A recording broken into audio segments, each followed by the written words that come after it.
It started with a gift, a present wrapped in bright, colorful paper, full of excitement and promise.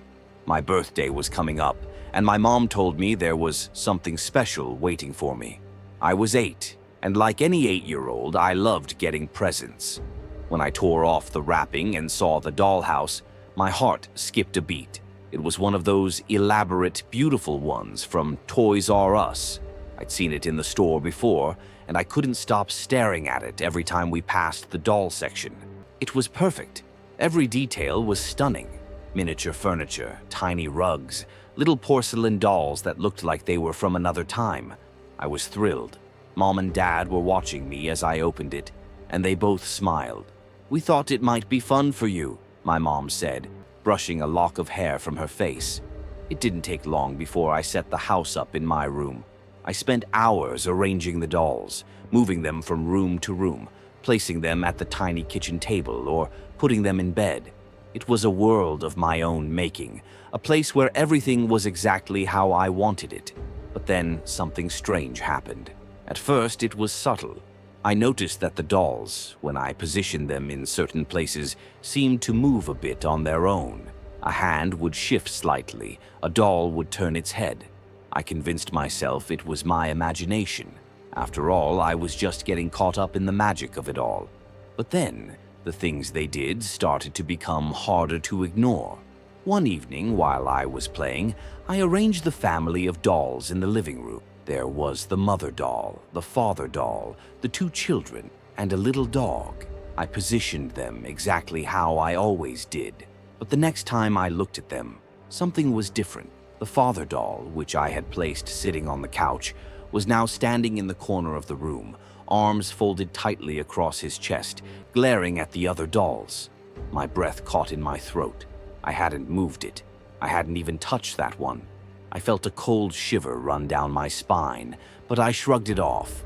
It was just a mistake. Maybe my fingers had brushed it, or maybe I hadn't remembered where I'd placed it. But it didn't stop there. The next day, the dolls began to mimic my family's actions.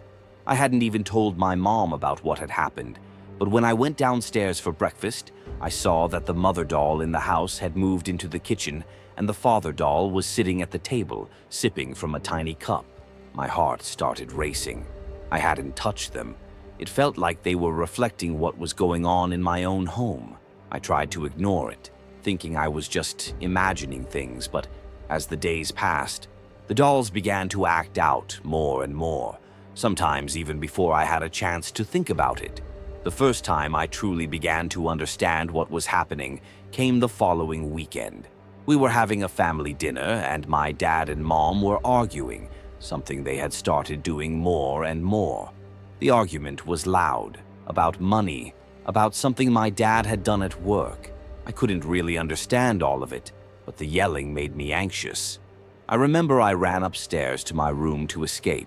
When I entered, I looked at my dollhouse, and what I saw made my stomach drop.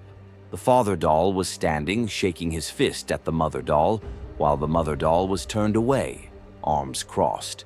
The children dolls were sitting in the corner, their backs to the scene, just like I had done.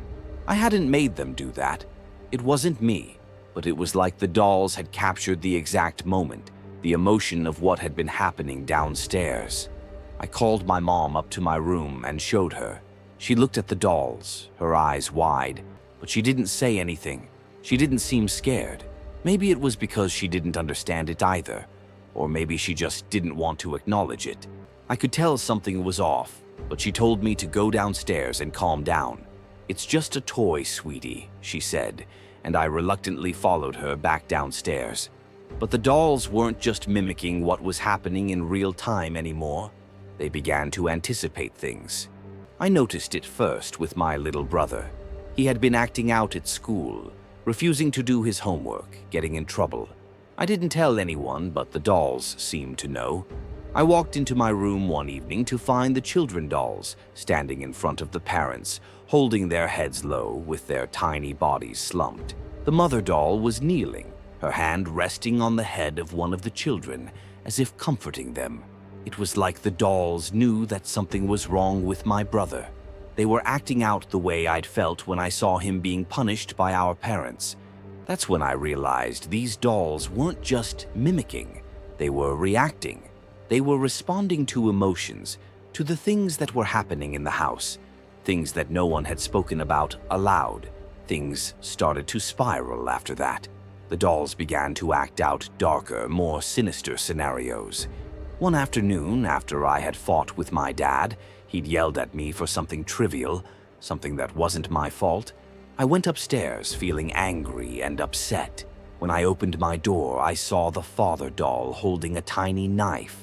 The mother doll was lying face down on the floor, a small red stain spreading beneath her.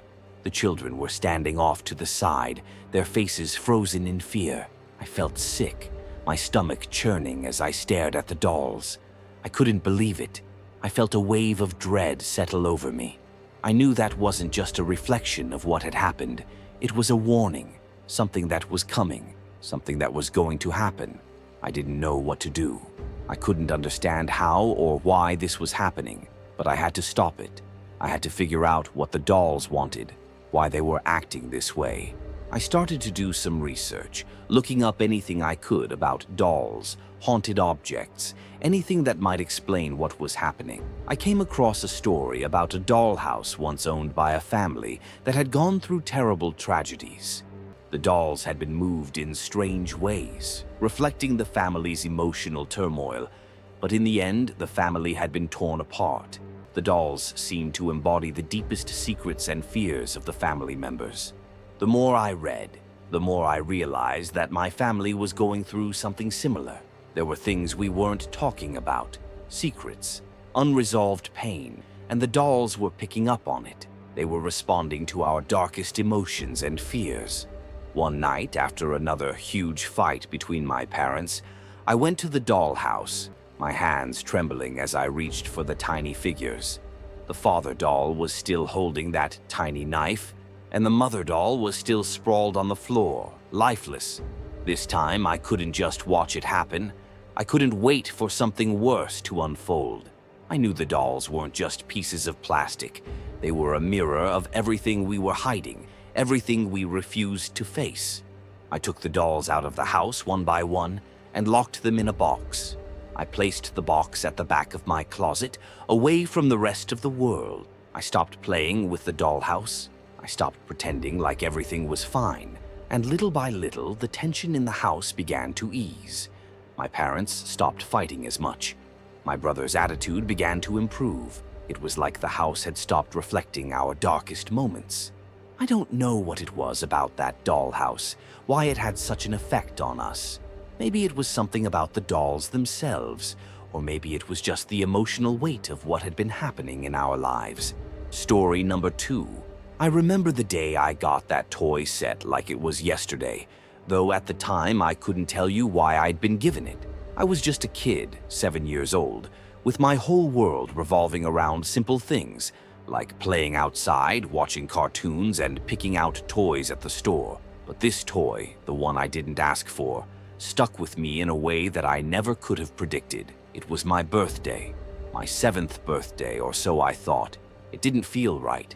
The cake, the presents, my friends all gathered in the living room. Everything felt off. Maybe it was the way my parents kept glancing at each other, exchanging nervous looks when they thought I wasn't paying attention.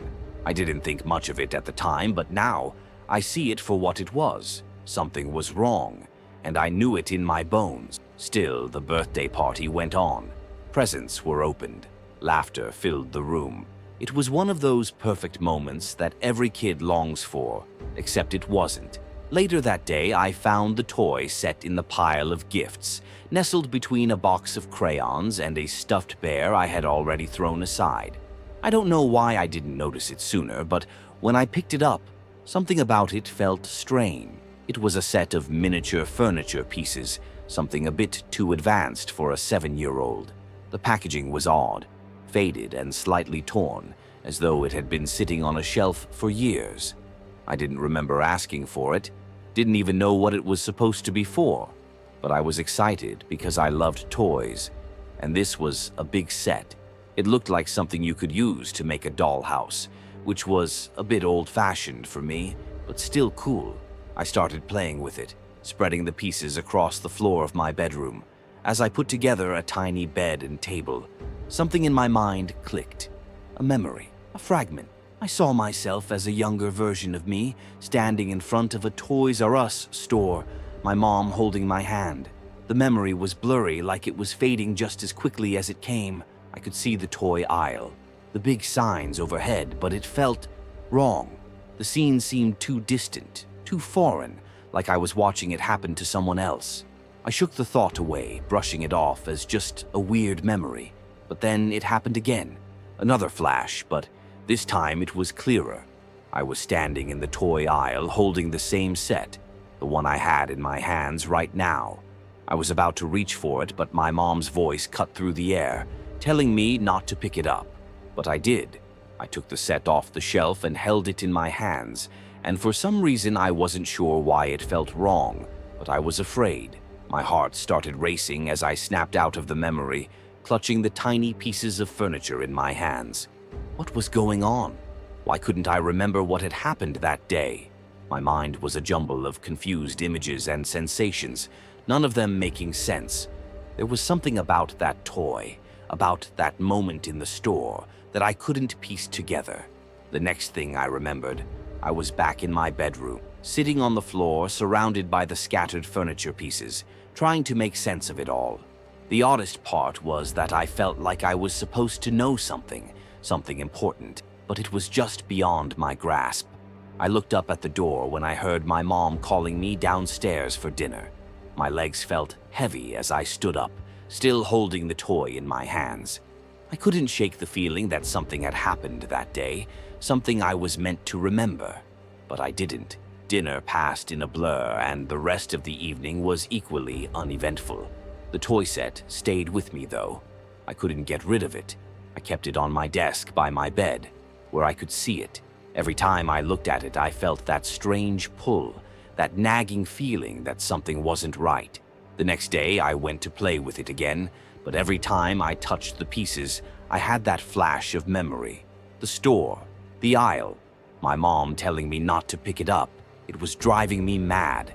I didn't tell anyone, of course. Who would believe a 7-year-old saying she had memories of something she couldn't remember?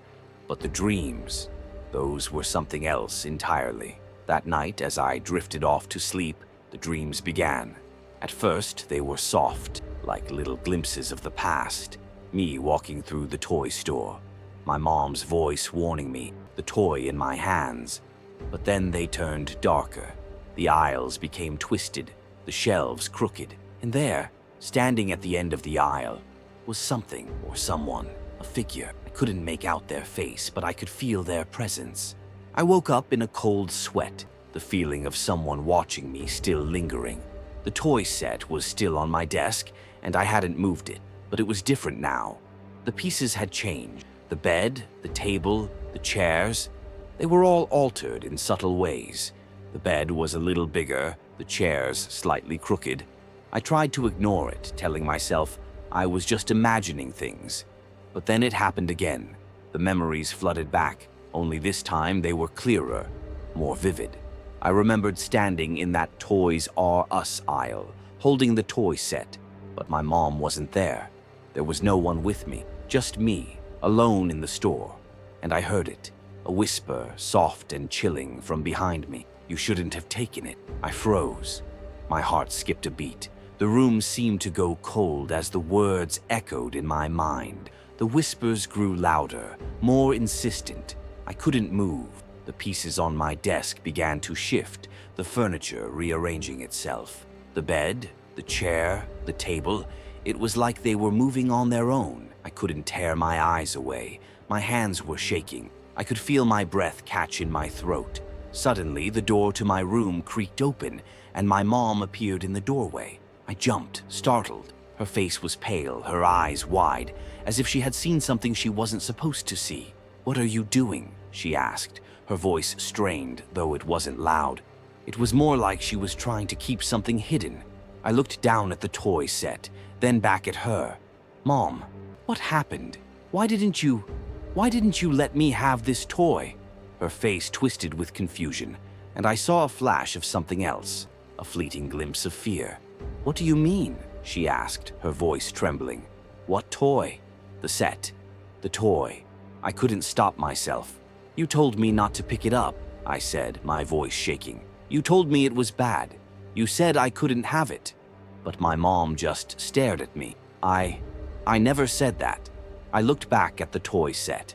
It was still on my desk, pieces scattered across the surface, like they had been moved by someone else. The air felt heavy, thick with a presence I couldn't understand. My mom was standing there, staring at me, and I realized then that I didn't know what had happened that day. I didn't know what had gone wrong, but I had to know.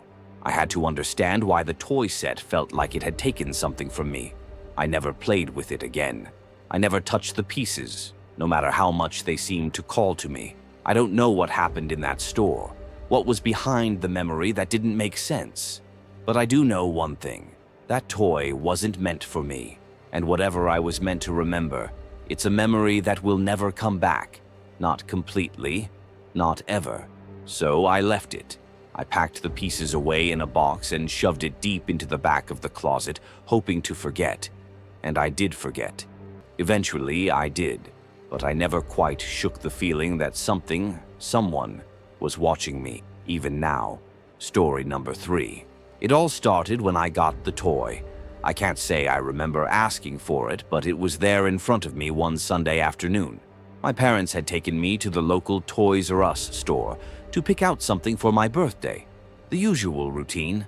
I was 11, old enough to know what I liked, but still a little too young to fully understand that things don't always appear the way they seem. It was just another toy. Or so I thought. The toy was a small mechanical robot. It wasn't anything special, just a simple plastic figure with moving arms and legs. I thought it was cool, nothing more than an afternoon distraction. But when I turned the toy over to see the serial number etched into its base, something about it caught my eye. It wasn't like any serial number I had ever seen on a toy before. It was long, almost like a barcode, but more intricate, and it had no label, no name, just that number.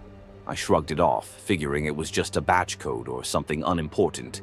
But it nagged at me. It wasn't just the number, it was the way the toy felt. I'm not sure how to describe it, but it felt wrong. Not in a terrifying way, just off, like it didn't belong. I was still curious, though, so I played with it for a bit. The toy seemed fine.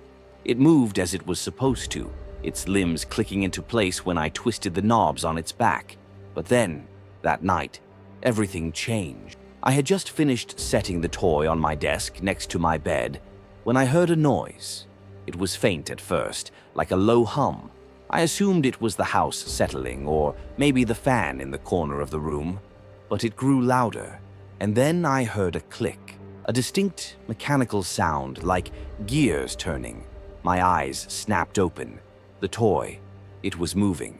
I watched, frozen in place, as the robot's arms jerked to life, swinging around in a way that felt unnatural. I jumped out of bed, grabbed the toy, and tossed it onto the floor. It stopped moving, but the eerie feeling stayed with me. The next day, I showed it to my parents. At first, they just laughed, thinking I was being dramatic. But when they looked closer at the serial number, their expressions changed. My dad's face hardened, and my mom's lips pressed into a thin line. Neither of them spoke for a moment, but I could tell something wasn't right. They didn't say anything about it, though. They just told me to put the toy away and go play outside. But that night, I couldn't get the toy out of my mind. I stayed awake, watching it from across the room. I kept hearing those mechanical clicks and whispers of something moving. It wasn't just the toy that was off, though. There was something in the air, something that felt like it was closing in on me. I couldn't sleep. My mind raced as I tried to figure out what the hell was going on. Finally, I couldn't take it anymore. I went to my dad and asked him about the factory, about where it came from. At first, he didn't answer, his face clouded with discomfort, but I wouldn't let it go. After a long pause, he told me something I'll never forget. The toy comes from a factory up north. It's been around for decades, but there's a dark history to it. People went missing there. Employees. A lot of them. I was stunned. I didn't know what to say. Missing people, Employees? It didn't make sense. What happened? I asked, my voice barely above a whisper. My dad sighed, looking down at the floor. I don't know everything, but rumors started circulating around town a long time ago about disappearances, strange accidents, things that no one could explain. The company covered it up, but it left a stain on the town, on the factory. No one ever really talked about it, but it's part of the reason I didn't want you to have that toy. Why didn't you tell me before? I asked. Because I didn't want to scare you. But now, I don't know. Something's not right. The next morning, I insisted we go to the factory. I needed answers. I don't know why I felt so strongly about it, but I couldn't shake the feeling that the toy was connected to those disappearances. It was like a gut feel. So my dad, Mom, and I drove up north. It was a long drive, and the further we went, the more the air felt heavy, like something was watching us. When we reached the town, it felt abandoned, almost forgotten. Streets were empty, the buildings run down. The factory was at the edge of town, a huge, looming structure that looked like it hadn't been in operation for years. The windows were dark, the metal walls rusted. It was like stepping into a different world. We walked to the front gate, but it was locked. My dad looked around and then spotted an old, faded sign that read, "Closed for business." There was no mention of the workers, no explanation, but there was something in the way, something that made me feel uneasy. "Let's go inside," I said, pointing to a side entrance. My dad hesitated, but after a few seconds he nodded. "All right, but we're not staying long." We snuck through a broken gate and made our way to the side of the factory. The door was slightly ajar and we slipped inside. The smell hit us first, stale, metallic, like the air hadn't been disturbed. We walked through the corridors trying to make as little noise as possible, but the further we went in, the more oppressive it felt. It was like the factory itself was alive, watching us. And there, in the back of the factory, we found something that made my stomach drop. It was a room, a dark, metallic. On the walls were faded photographs, some of machine. But what caught my attention was the picture in the center. It was a group standing in the way I had. The one with to its base in the middle of the was a man I recognized. Someone exactly like the figure I'd seen. His eyes lifeless. My heart. The factor was starting to. It was worse than I could have imagined. Suddenly, my dad grabbed my arm. "Ethan, we need to go. Now." I didn't ask why. I just followed him. But as we turned to leave, something caught my eye. In the corner of the room, half hidden in shadows, was a pile of discarded toys, broken, burnt, and old. And there, buried beneath them, was the same toy I had. The serial number on the base was chipped, but it was unmistakable. I bent down to pick it up, but just as my fingers brushed the surface, I heard a noise, a loud, mechanical whirring, like a machine coming to life. I froze. The toy in my hand began to vibrate, and I could feel it pulling at me, like it was trying to drag me into something I couldn't see. "Ethan, let's go." My mom's voice was frantic now. I dropped the toy and we ran, not looking back. We didn't say a word as we got back into the car and drove away. But I knew, whatever happened in that factory, whatever they had done with those toys, it wasn't over. And the worst part, I wasn't sure it ever would be.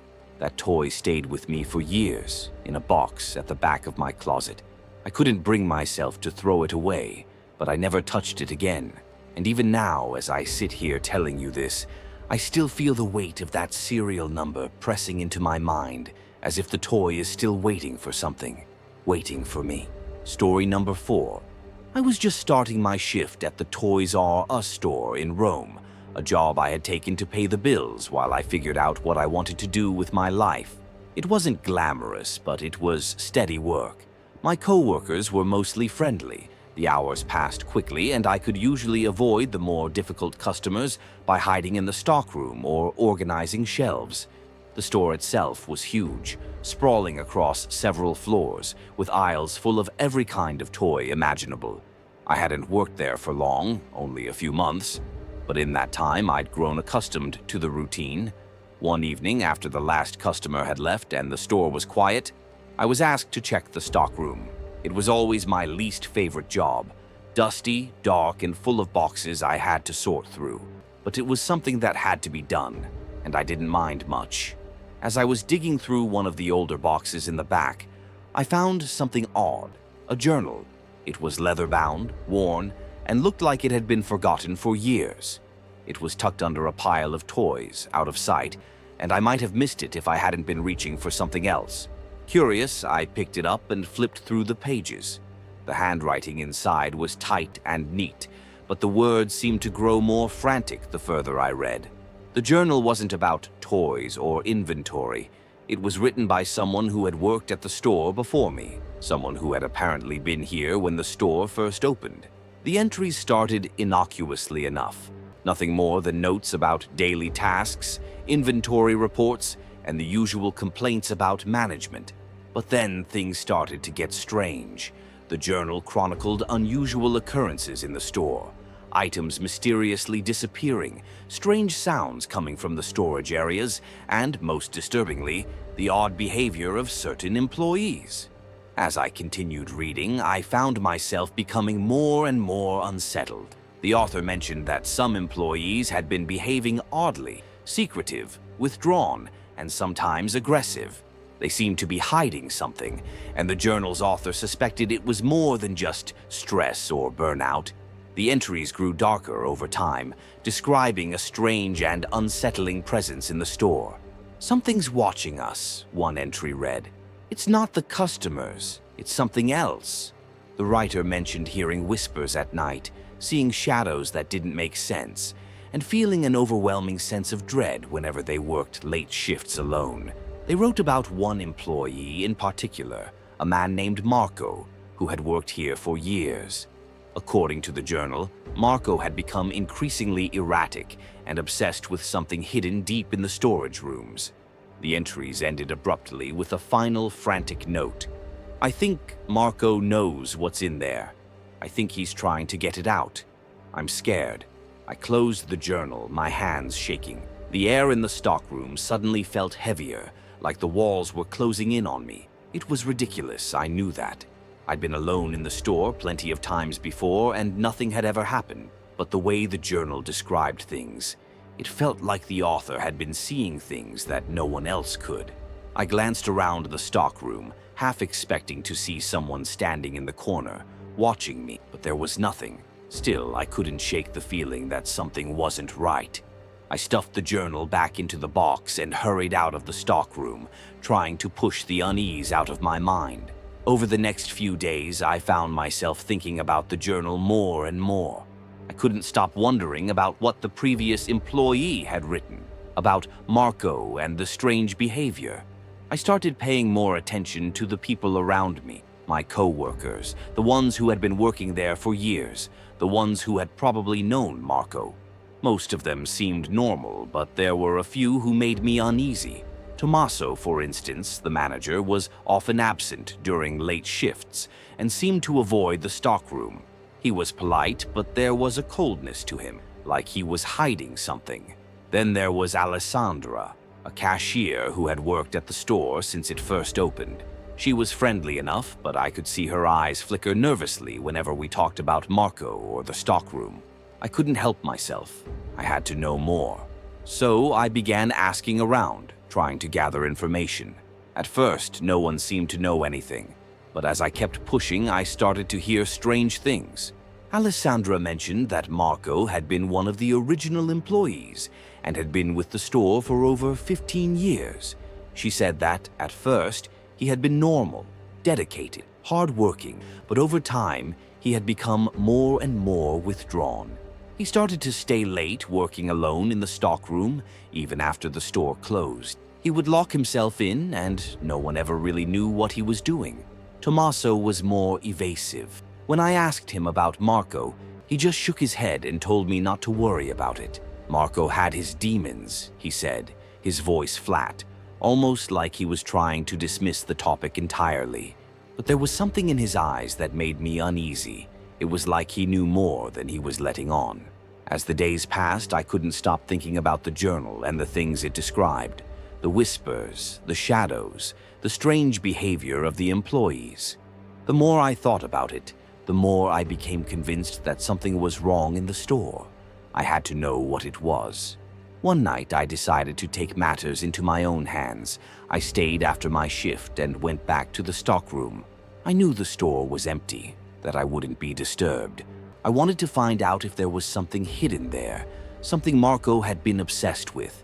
I felt like I had no choice. I had to uncover the truth, no matter what it cost me. I started by searching through the shelves, pushing aside boxes and old stock. My heart was pounding as I went deeper into the back of the room, the darkness growing thicker with every step. And then, I found it. A hidden door tucked away behind a stack of old inventory. It was small, almost invisible, and it looked like it hadn't been opened in years. The door was locked, but I managed to pry it open with a crowbar I found nearby. The air that rushed out when I opened it was cold and musty, like something that hadn't seen the light of day in a long time.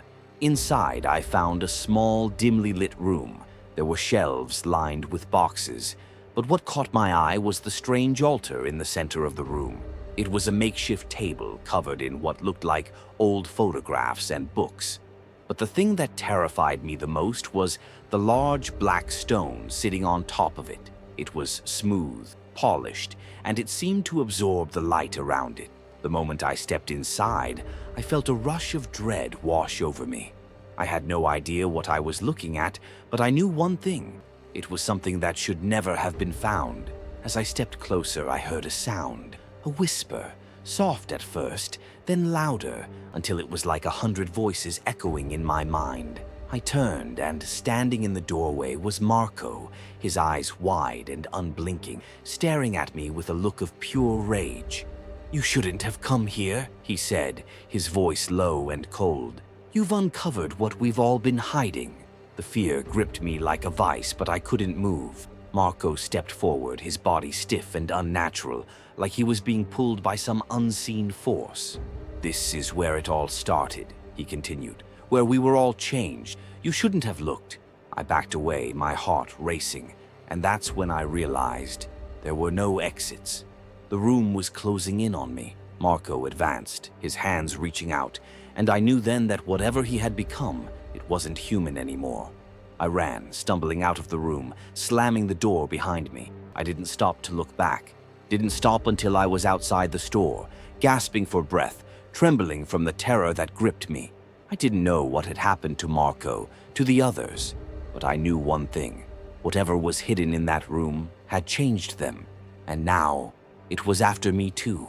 I left the store that night and never came back. I don't know what happened to Marco or the others, but I do know this. Some secrets should never be uncovered. Some things are better left in the dark. Story number 05. It started as a simple trip to Toys R Us. It wasn't anything special, just me browsing through the aisles, looking for something to pass the time. I'd recently moved into a new apartment in Melbourne, trying to settle into a life that, after years of struggle, was finally starting to feel comfortable. I had recently transitioned, and while the world around me seemed to be adjusting, I still felt like there was a lot of past baggage weighing me down. I was searching for some sort of nostalgic comfort, something to ease the constant tension I carried with me. A board game seemed like the answer. I wasn't expecting to find anything truly unique, but then, hidden in the corner of the store, I saw it. Time Traveler's playset. The box was old, the design faded, like it had been sitting on that shelf for decades. It looked like it had been released sometime in the early 90s, judging by the style of the packaging, but there was something intriguing about it. A board game that promised to take you through time? Ridiculous, right?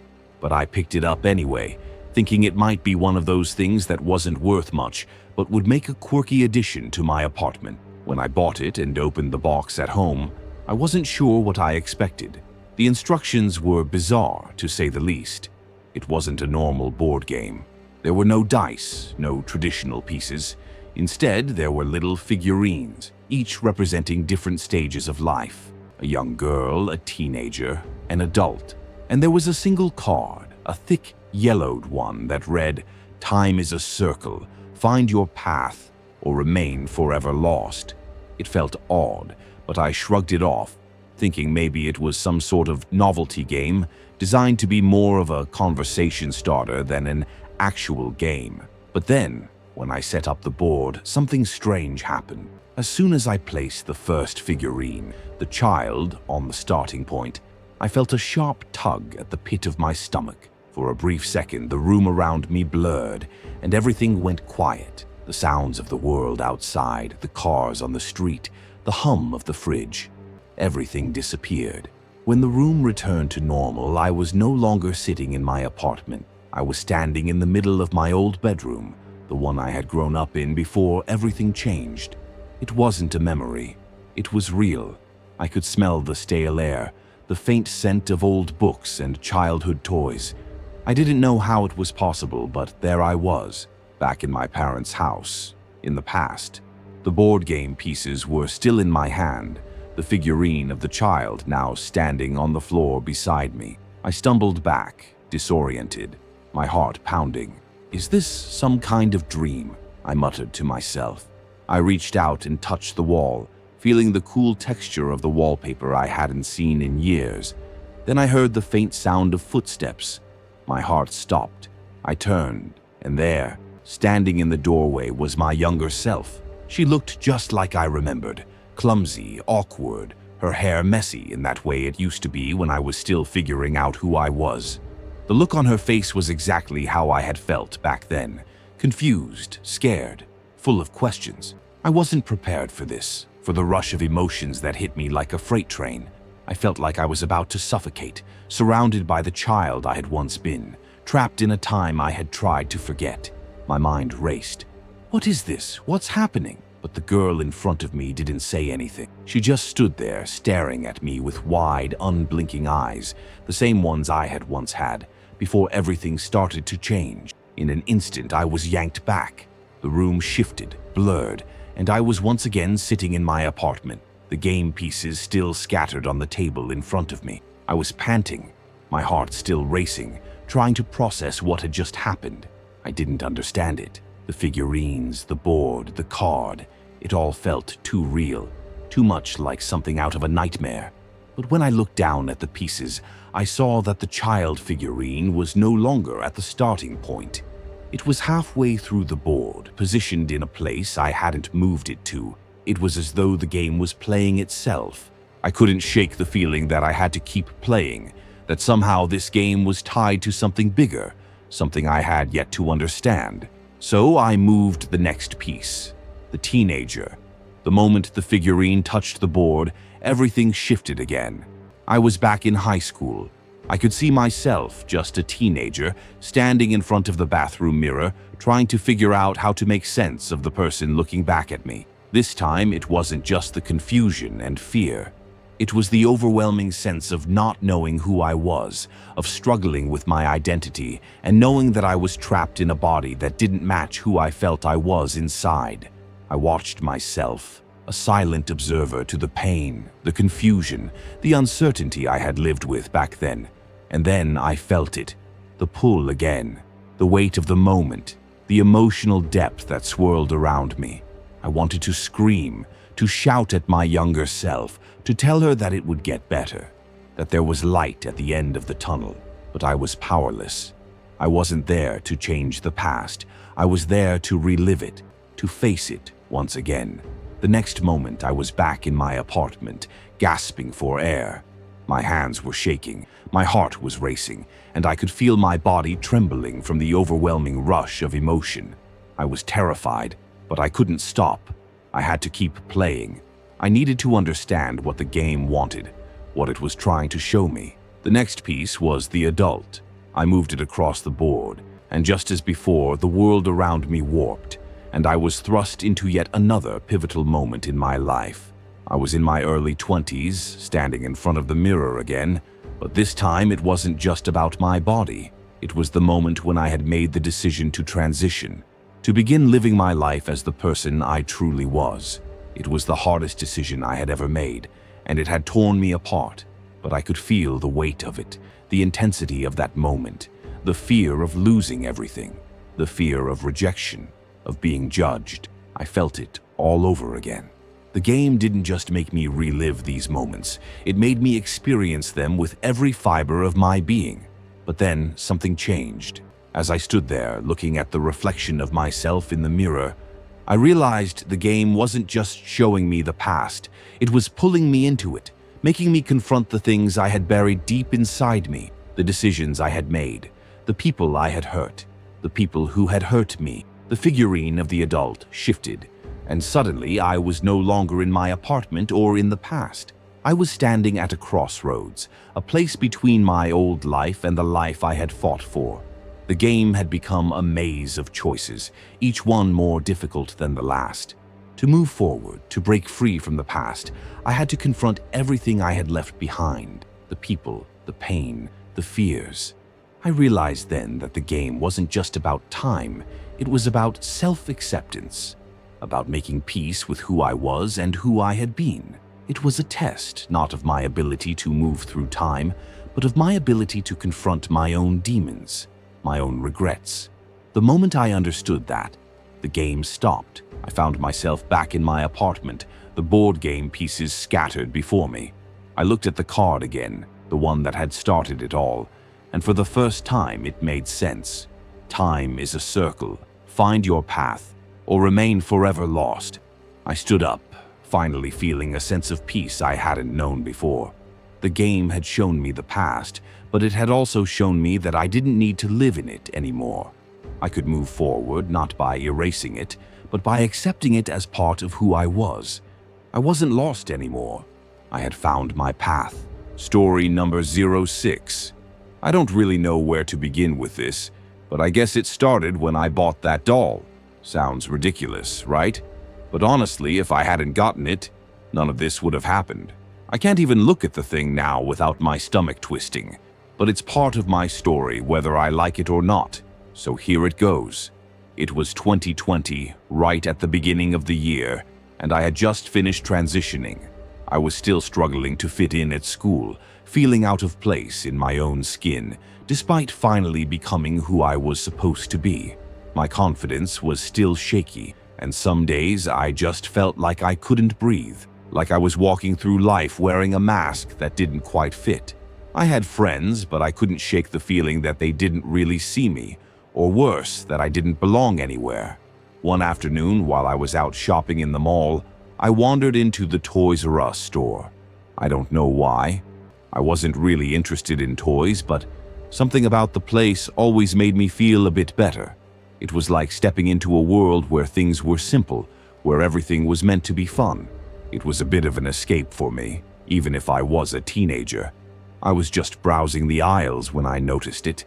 A doll sitting in the corner of the store, hidden behind a stack of board games. It wasn't one of those mass-produced things you'd find on every shelf. This one was old, its porcelain face cracked, its clothes a bit worn, and its hair was tied into a messy braid. The doll had this strange, eerie quality to it, but at the same time it caught my attention. It was like it was waiting for me, almost as if it knew I needed it. I couldn't explain why, but I felt drawn to it. I wasn't expecting to buy anything that day, but I asked the employee if the doll was for sale. She seemed a bit surprised, like it wasn't something anyone had ever asked about.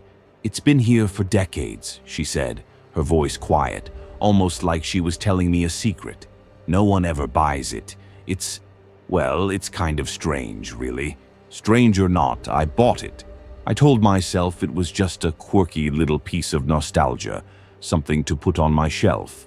But looking back, I wish I had left it where it was. I should have known something was off. I should have trusted my gut. That night, when I took the doll out of the box and set it on my dresser, I didn't think much of it. I gave it a spot next to some of my other knickknacks and stepped back to admire it. But something felt strange the moment I turned off the light. I can't explain it. Maybe it was the angle of the doll's eyes or the way the shadows made its porcelain face look even more unsettling. But I felt like it was watching me, like it was alive. I brushed it off as just my imagination, the same way I brushed off all the uncomfortable feelings I had about myself. But then, the next day, something happened that made me rethink everything. When I woke up and looked at the doll, I noticed it was different. Not drastically, but enough to make me do a double take. The doll's face was more detailed, Suddenly, the cracks in its porcelain seemed to have smoothed out, and its hair looked less tangled. I blinked and rubbed my eyes, thinking I was still half asleep. But no, the doll was definitely changed. I tried to tell myself that it was just a trick of the light, or maybe I hadn't noticed the way it looked the night before. But as the days went by, the changes kept happening. The doll grew more sophisticated, its features sharpening, its expression softening. It was like it was maturing somehow, becoming more lifelike the more I looked at it. And then it started happening to me. I don't know if it was some kind of psychological effect, or if there was something truly supernatural going on. But as the doll's appearance changed, so did mine. My reflection in the mirror began to shift in subtle ways, too. I felt more confident, more me. It was like I could finally see myself for who I truly was. And with that clarity, my body seemed to change in ways I hadn't expected. I stood taller, my posture improving. My movements became more graceful, more fluid. Even the way I spoke felt different, more assured, more authentic. At first, it was empowering. It felt like I was finally shedding the skin of a person I had never really been, like I was transforming just as the doll was. But then the changes took on a darker turn. The doll's face began to grow even more sophisticated. Its features became sharp, its smile more knowing, almost sinister. It was as if the doll was mirroring my transformation, but in a way that felt off, like it was pulling me toward something I wasn't ready for. One evening, I stood in front of the mirror watching myself as I adjusted the strap of my top when I caught a glimpse of the doll out of the corner of my eye. Its smile had grown wider, and the way it was looking at me, it was no longer just a doll. It was as if it was observing me, studying my every move, and I felt unsettled. That night, I decided to research the doll. I needed to understand what was happening, to see if I could find any connection between its strange changes and my own. I dug around online, trying to find anything I could about it, but all I found were vague references to dolls from the 1950s, poorly documented and mostly sold in antique shops. Nothing stood out, but then I stumbled across an old forum post buried in a corner of the internet. It was from a person who had bought a similar doll years ago. They described it as alive, but not in a physical sense, more like it was aware, almost like it had a mind of its own. The person wrote that the doll seemed to grow more sophisticated over time, just like mine. But they also mentioned something horrifying. The doll reflects your inner growth, they said. But the more you change, the more you risk losing yourself. The doll doesn't just mirror you, it takes what you don't want to keep. The words hit me like a punch to the gut. The doll wasn't just changing with me, it was feeding off my transformation, growing stronger, older, more sophisticated. And as I became more confident, more comfortable in my own skin, it was like the doll was taking pieces of me, pieces of my soul. The next day, I couldn't take it anymore. I needed answers. I went to the store where I bought the doll, hoping to speak to the employee who had sold it to me. When I asked about it, she looked at me with wide, terrified eyes. "You don't understand," she whispered. "It's been here for years. People have bought it before, but they always come back looking changed. It's not a normal doll." I asked her what she meant, but she wouldn't say more. She just shook her head and left me standing there, confused and afraid. I didn't know what to do. The doll was no longer just an object. It was tied to my very being, to my future. And the more I tried to distance myself from it, the more I felt myself slipping into something I didn't recognize. That night, I took the doll and locked it away in the attic. I couldn't risk it anymore, not when I had seen what it was capable of. But even now, months later, I can't shake the feeling that something is following me, something inside of me, growing stronger the more I change. I don't know what the doll is or what it wants, but I know it's not just a toy. It's a mirror, a reflection of who I am. And maybe, just maybe, it's not just reflecting my future. It's trying to take it. I haven't gone back to that Toys R Us since. I don't even know if the doll is still in the attic, but I can feel its presence every day, in the way I see myself, in the way I see my future. And sometimes, just sometimes, I wonder if I'll ever be able to escape it. Story number 7. It started as a simple trip to Toys R Us. It wasn't anything special, just me browsing through the aisles, looking for something to pass the time. I'd recently moved into a new apartment in Melbourne, trying to settle into a life that, after years of struggle, was finally starting to feel comfortable. I had recently transitioned, and while the world around me seemed to be adjusting, I still felt like there was a lot of past baggage weighing me down. I was searching for some sort of nostalgic comfort, something to ease the constant tension I carried with me. A board game seemed like the answer. I wasn't expecting to find anything truly unique, but then, hidden in the corner of the store, I saw it. Time Traveler's playset. The box was old, the design faded, like it had been sitting on that shelf for decades. It looked like it had been released sometime in the early 90s, judging by the style of the packaging, but there was something intriguing about it. A board game that promised to take you through time. Ridiculous, right? But I picked it up anyway, thinking it might be one of those things that wasn't worth much, but would make a quirky addition to my apartment. When I bought it and opened the box at home, I wasn't sure what I expected. The instructions were bizarre, to say the least. It wasn't a normal board game. There were no dice, no traditional pieces. Instead, there were little figurines, each representing different stages of life. A young girl, a teenager, an adult. And there was a single card, a thick yellowed one, that read, "Time is a circle. Find your path or remain forever lost." It felt odd, but I shrugged it off, thinking maybe it was some sort of novelty game designed to be more of a conversation starter than an actual game. But then, when I set up the board, something strange happened. As soon as I placed the first figurine, the child, on the starting point, I felt a sharp tug at the pit of my stomach.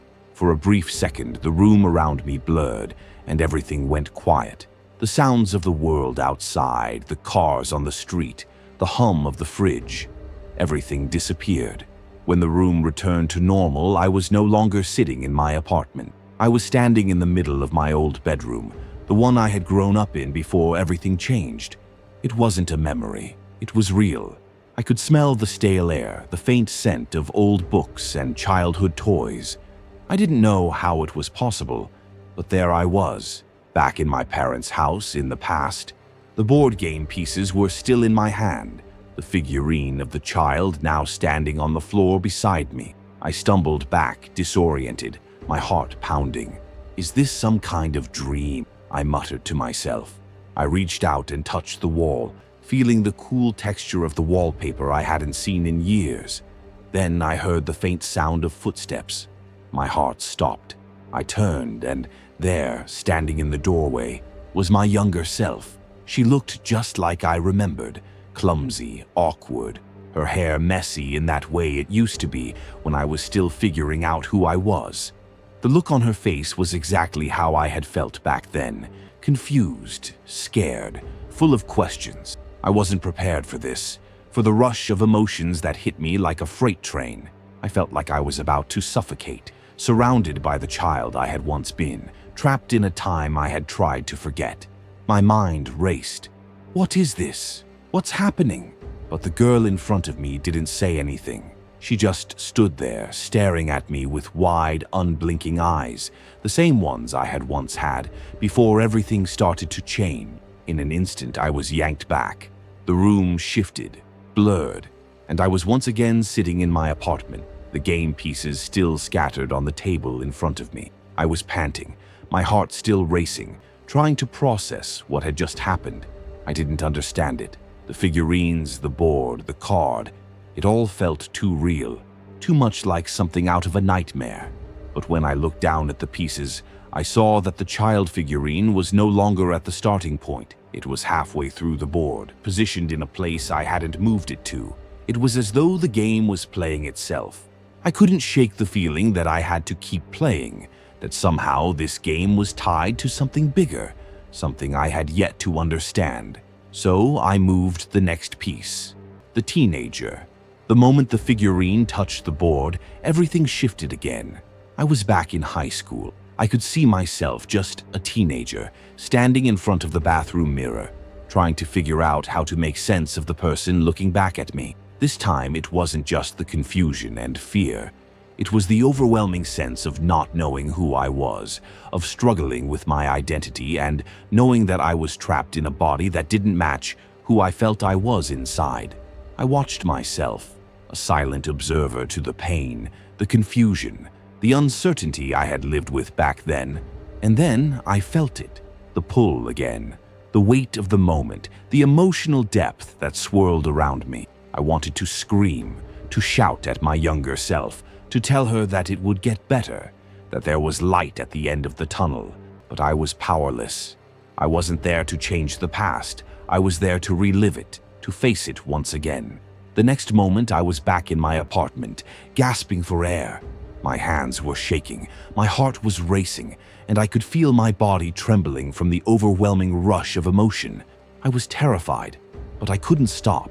I had to keep playing. I needed to understand what the game wanted, what it was trying to show me. The next piece was the adult. I moved it across the board, and just as before, the world around me warped, and I was thrust into yet another pivotal moment in my life. I was in my early 20s, standing in front of the mirror again, but this time it wasn't just about my body. It was the moment when I had made the decision to transition, to begin living my life as the person I truly was. It was the hardest decision I had ever made, and it had torn me apart, but I could feel the weight of it, the intensity of that moment, the fear of losing everything, the fear of rejection, of being judged. I felt it all over again.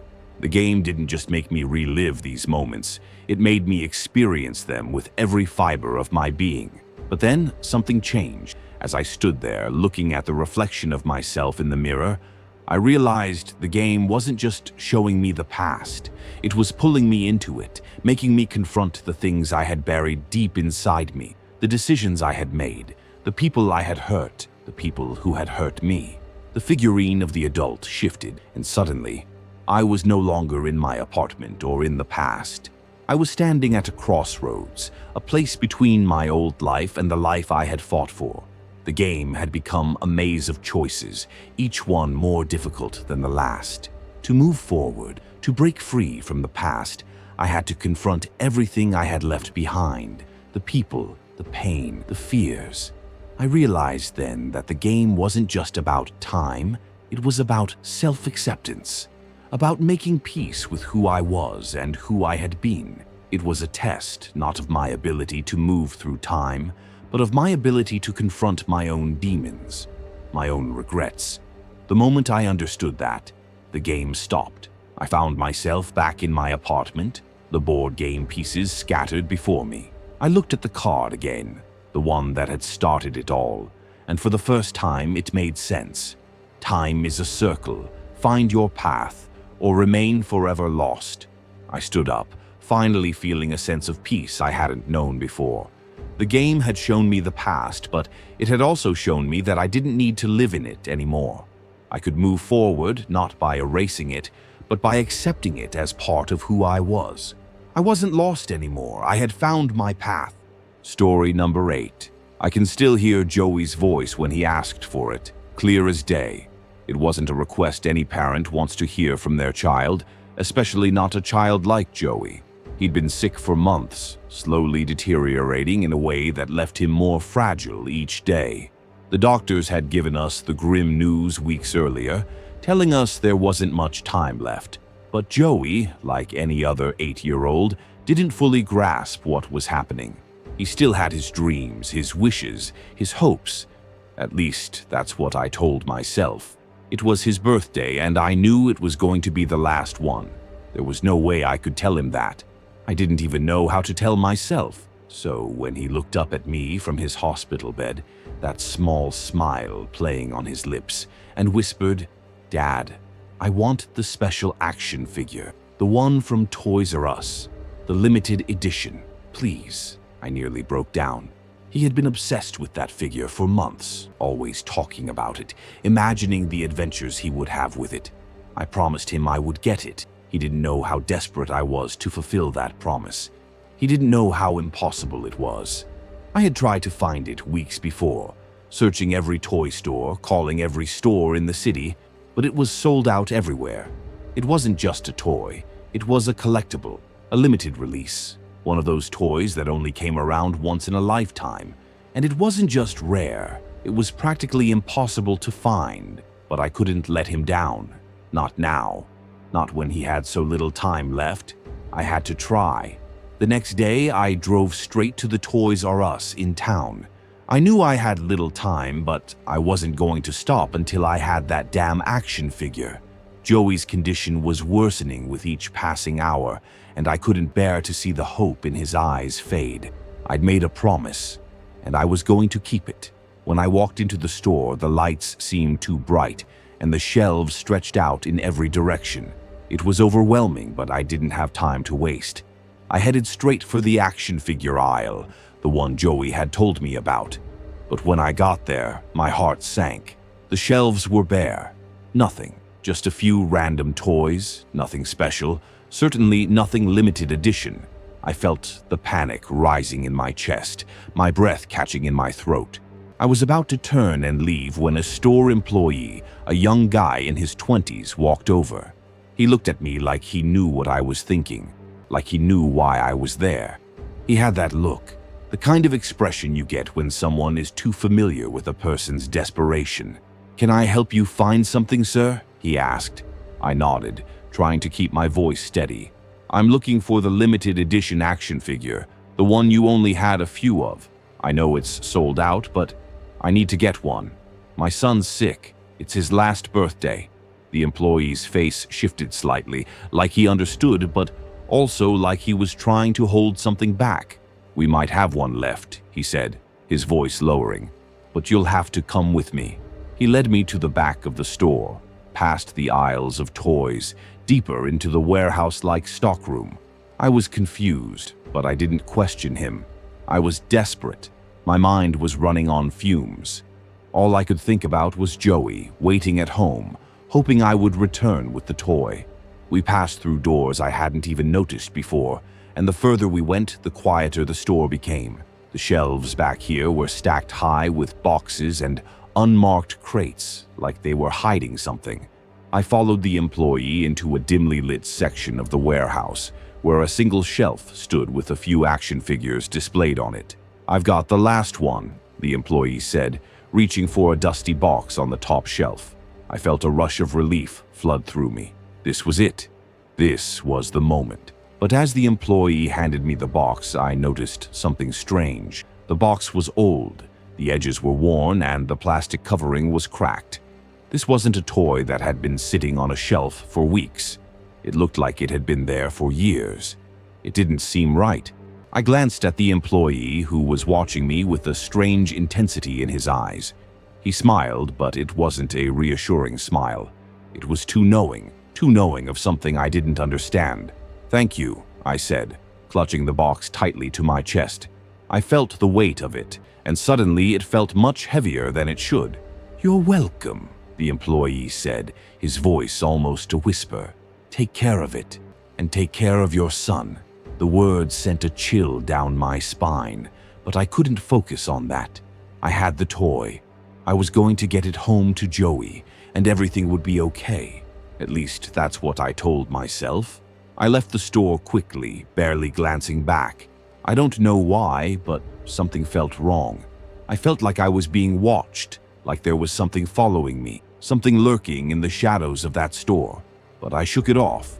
I had the toy. That was all that mattered. When I got home, I rushed inside, hoping to see Joey's face light up. But when I walked into his room, something was different. The air felt heavy, like the room was suffocating under the weight of something I couldn't name. Joey was lying in bed, pale, his eyes barely open. But when he saw the toy, his face broke into a smile. "Dad, you got it," he whispered, his voice weak but filled with excitement. I handed him the box, and he took it eagerly, tearing off the wrapping paper with trembling hands. But when he held up the action figure, I noticed something disturbing. The toy didn't look like it had when I first saw it in the store. It had changed. It looked older, more sophisticated. The details on the figure were sharper, the face more lifelike. It was as if it had grown in the short time I'd been away. "Isn't it perfect?" Joey whispered, his eyes gleaming with the excitement I hadn't seen in days. But his voice sounded different, almost hollow. I smiled, trying to push away the unease. "Yeah, it's perfect, Joey." But the longer I stared at the toy, the more unsettling it became. It wasn't just the changes in the action figure. It was Joey. He was no longer smiling like he had moments before. His face had grown pale, his eyes sunken. He looked tired, too tired, as if the energy had been drained from him. "Joey?" I asked, my voice shaking now. "Are you okay?" He didn't respond. He just stared at the toy, his hands gripping it tightly. And that's when I noticed something that made my heart stop. The toy's eyes. It was as though they were alive. I couldn't explain it, but it felt like the figure was looking at me, like it knew me. I tried to take the toy from Joey, but he wouldn't let it go. He started to mumble, words I couldn't make out. His body was trembling like he was cold, even though the room was warm. His hands shook violently as he clutched the figure, and his breath came in ragged gasps. "Joey, please," I begged, trying to pull him away from it. "You have to let go." But as I touched the toy, I felt a surge of energy run through me. It was like a shock, a jolt that made my whole body freeze. I saw flashes, images of Joey, not as he was now, but as he would have been, healthy, strong, full of life. And then I saw him again, older, but not the way I had imagined. He was in pain, his body breaking down, his life slipping away. I realized then that the toy wasn't just an action figure. It was a curse. It was tied to Joey's fate, and the moment I had taken it from the store, I had sealed his future. "Dad, I don't feel right," Joey whispered, his voice barely a breath. I backed away, my heart hammering in my chest. I knew what I had to do, but I didn't know if it was too late. I had to destroy the toy. I had to break the link between it and Joey's life before it was too late. But as I reached for the toy, I felt the weight of everything crashing down on me. The toy was the key to his life, but it was also the key to his death, and there was no way to undo it. I don't know what happened next. I remember trying to get the toy out of his hands, screaming for help, but by the time I reached for the door, Joey was gone. The toy had taken him, and I was left standing there with nothing but the weight of the promise I had failed to keep. The toy is gone now. I burned it as best as I could, but every time I close my eyes, I can still see Joey's face staring back at me, not with the smile he had before, but with the same hollow expression the toy had shown me. Story number 9. It started with a quiet discovery. Nothing alarming at first. I was managing a busy Toys R Us store in Sweden, a place filled with the typical chaos of excited children and overworked parents. As the store manager, I was responsible for everything, from the inventory to customer satisfaction. I had worked there for 3 years, and in that time, I thought I knew every corner of the store. I was wrong. It was late one evening after the last customer had left when I first stumbled upon it. I had just finished checking the store's back stock when I noticed a door I hadn't seen before. It wasn't marked, not even a sign, just a wooden door tucked away behind some old shelves in the farthest corner of the store. I'd been in this building 1,000 times, walked past this exact spot 100 times, but never once had I seen that door. Curiosity, of course, got the better of me. I pulled it open, expecting a dusty stockroom or maybe a janitor's closet. But what I found was something entirely different. The room inside was small, but packed to the brim with old boxes. The first thing I noticed was that none of the toys inside were on our inventory list. I pulled one box off the shelf, its cardboard worn and faded with age. I opened it to find a set of brightly colored dolls, vintage-looking, from the 90s, maybe even earlier. There were no labels, no indication of where they had come from, just hundreds of forgotten toys stacked up in this small, hidden space. I started going through the boxes, intrigued by the sheer variety. Some were strange, like small wooden puzzles that looked like they belonged in a museum. Others were stuffed animals with odd, unsettling eyes. But it wasn't the toys themselves that unsettled me. It was the feeling in the room, a strange, oppressive atmosphere that seemed to hang in the air, like something was off, like I wasn't supposed to be there. I shut the door quickly and locked it behind me, shaking off the uneasy feeling. There was no point in investigating further. Not now. I had too much on my plate already, but the room kept haunting me. Every time I passed that corner, I couldn't help but feel like something was drawing me back to that door. A few days later, I couldn't resist. I opened the door again, this time a little more determined to find out what exactly was behind those boxes. I started pulling them out, inspecting the toys inside. The dolls were the same, but now there were new ones. A wooden train set, some action figures that looked like they'd come straight out of a forgotten cartoon. I checked the labels, the serial numbers, but there was nothing.